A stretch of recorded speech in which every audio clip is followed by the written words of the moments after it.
Iran ने Kuwait के अंतर्राष्ट्रीय हवाई अड्डे पर ड्रोन अटैक किए हैं, जिसमें कुवैत के अंतर्राष्ट्रीय हवाई अड्डे पर जो रडार सिस्टम लगे हुए थे वो पूरी तरह से तहस नहस हो गए हैं। ये जानकारी खुद कुवैत की सरकार की तरफ से दी गई है कि ईरान ने हमारे एयरपोर्ट पर जो हमला किया था उसमें हमारे एयरपोर्ट को बहुत बड़ा नुकसान हुआ है। तो कुवैत को भी लगातार ईरान निशाना बना रहा है, क्योंकि कुवैत के अंदर भी अमेरिका का बेस बना हुआ है और उस बेस से बहुत सारे हमले ईरान के ऊपर अमेरिका कर रहा है।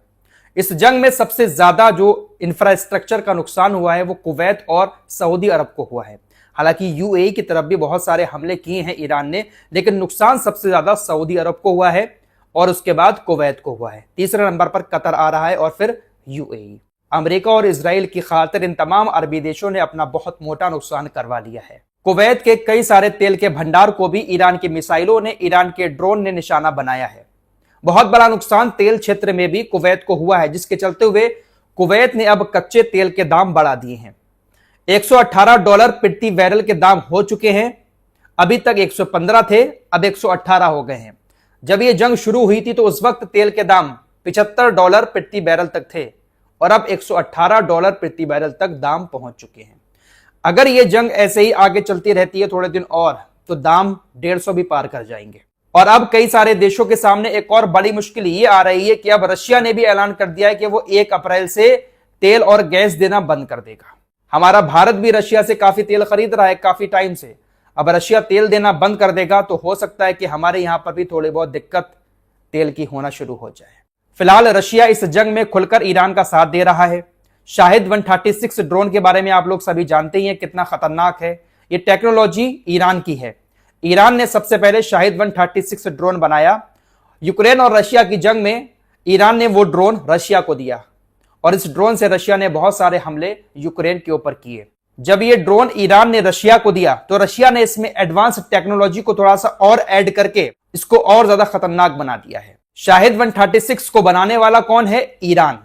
ईरान ने रशिया को दिया, रशिया ने उसमें कुछ और नई टेक्नोलॉजी, कुछ एडवांस टेक्नोलॉजी ऐड की और उसको एक नया रूप दे दिया है और ज्यादा उसको खतरनाक बना दिया है।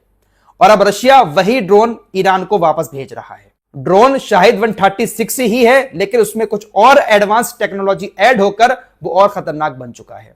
और ये एडवांस टेक्नोलॉजी शायद इसलिए ऐड की गई है क्योंकि यूक्रेन इस ड्रोन को मारने के लिए बहुत सारे अपने हथियार मिडिल ईस्ट में भेज चुका है। शाहिद 136 ड्रोन को मारने के लिए यूक्रेन ने अपने कुछ स्पेशलिस्ट मिडिल ईस्ट के अंदर भेजे हैं, तो इसीलिए शायद हो सकता है कि रशिया ने इसमें कुछ एडवांस टेक्नोलॉजी डालकर इसको और ज्यादा खतरनाक कर दिया है।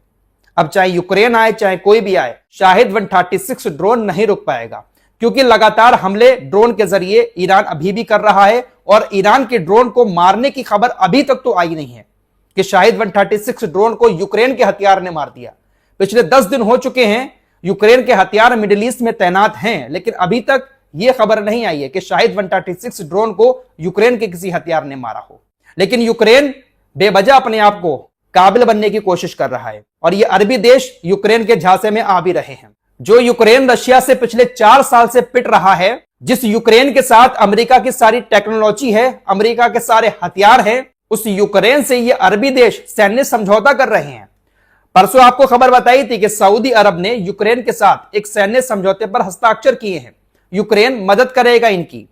आज यूएई ने भी यूक्रेन के साथ एक डील कर ली है, सैन्य समझौता कर लिया है। यूक्रेन इनकी मदद करने आएगा मिडिल ईस्ट के अंदर। जो यूक्रेन सारे हथियार नाटो के इस्तेमाल कर रहा है, जो यूक्रेन सारी टेक्नोलॉजी अमेरिका की इस्तेमाल कर रहा है, वो यूक्रेन मिडिल ईस्ट में आकर ईरान के खिलाफ इन अरबी देशों को बचाएगा। इन नेताओं को हो क्या गया है यार? यूक्रेन अमेरिका की टेक्नोलॉजी इस्तेमाल करके अमेरिका के हथियारों से रशिया से लड़ रहा है तो जीत नहीं पा रहा है, और यहां खुद मिडिल ईस्ट के अंदर अमेरिका अपने हथियार और अपनी सेना उतारे हुए है तो ईरान को नहीं हरा पा रहे, तो यूक्रेन के यहां पर आकर हरा देगा।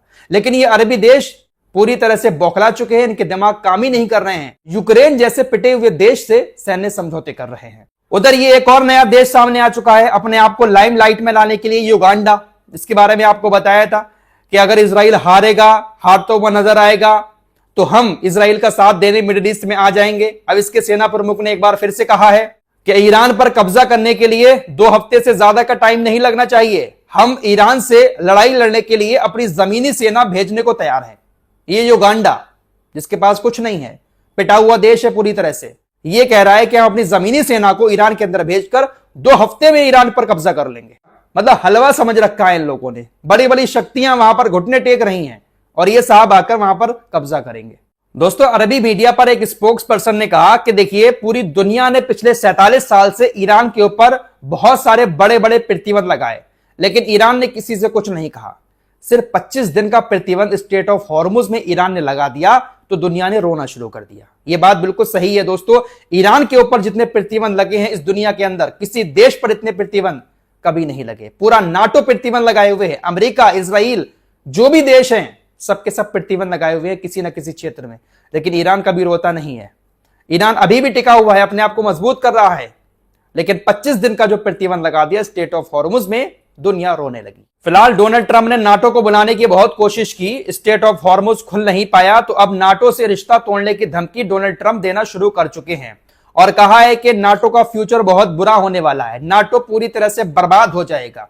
डोनाल्ड ट्रंप शायद नाटो से रिश्ता तोड़ सकते हैं। तो जो देश डोनाल्ड ट्रंप की बात नहीं मानता है, डोनाल्ड ट्रंप उस पर इस तरह से प्रतिबंध लगा देते हैं। फिलहाल पिछली रिपोर्ट में आपको खबर बता चुका हूं, यमन के हुतीज इस जंग में पूरी तरह से शामिल हो चुके हैं और उन्होंने इजराइल के ऊपर मिसाइल हमला भी किया था। इस बात की जानकारी खुद इजराइल की तरफ से भी दे दी गई है। अब खुलकर हुतीज इस जंग में हैं।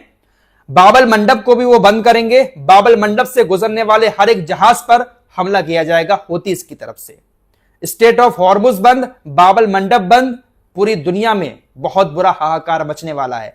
अगर यह जंग कुछ दिन और चल जाती है तो पूरी दुनिया में हाहाकार मच जाएगा। जिम्मेदार कौन होंगे? अमेरिका और इजराइल। अमेरिका को किसी की कोई फिक्र नहीं है दोस्तों। अमेरिका बहुत दूर बैठा हुआ है मिडिल ईस्ट से। दुनिया में आपदा आएगी, अमेरिका को कोई नुकसान नहीं होगा। दुनिया में तेल की कमी होगी, अमेरिका के पास कोई कमी नहीं होगी, क्योंकि अमेरिका ने पहले ही अपना भंडार इतना कर रखा है कि किसी तरह की कोई दिक्कत नहीं होगी। यहां पर पूरी दुनिया ईरान को कोस रही है कि ईरान स्टेट ऑफ हॉर्मुज बंद करके बैठा है, लेकिन ट्रंप से कोई कुछ क्यों नहीं कह रहा है कि आपकी वजह से ही तो यह सब कुछ हुआ है। आज आप पूरी दुनिया को स्टेट ऑफ हॉर्मुज खुलवाने के लिए बुला रहे हो। स्टेट ऑफ हॉर्मुज तो पहले से ही खुला हुआ था, अब उसको खुलवाने के लिए आप पूरी दुनिया को क्यों बुला रहे हो? वो तो पहले से ही खुला हुआ था, जंग तुमने शुरू की, अब वो बंद हो चुका है। अब स्टेट ऑफ हॉर्मुज बंद हुआ तो पूरी दुनिया में तेल की किल्लत दिखाई दे रही है। फिलहाल भारत की बात करें तो भारत में बहुत सारी जगहों पर पेट्रोल पंप पर भीड़ दिखाई दे रही है। हालांकि प्रशासन और सरकार लोगों को यह भरोसा दिला रही है कि हमारे पास तेल का स्टॉक बहुत ज्यादा है। तकरीबन 2 महीने का तेल का स्टॉक भारत के पास है, किसी को घबराने की जरूरत नहीं है।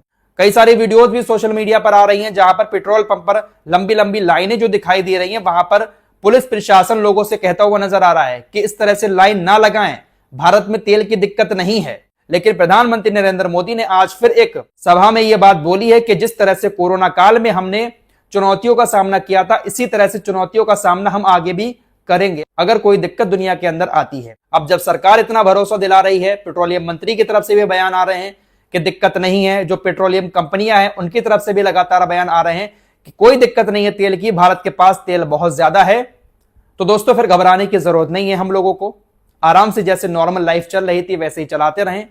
जब आपका तेल खत्म हो भरवा लें, एडवांस भरवा कर ना रखें तो ज्यादा बेहतर होगा। जब दिक्कत आएगी तो देखा जाएगा। फिलहाल ये जंग अगर ऐसे ही 2-3 महीने तक चलती रही तो हम साइकिल बनाने वाली कंपनियों से कहना चाहेंगे कि स्टॉक करके रख लो, साइकिलों की लहर आने वाली है।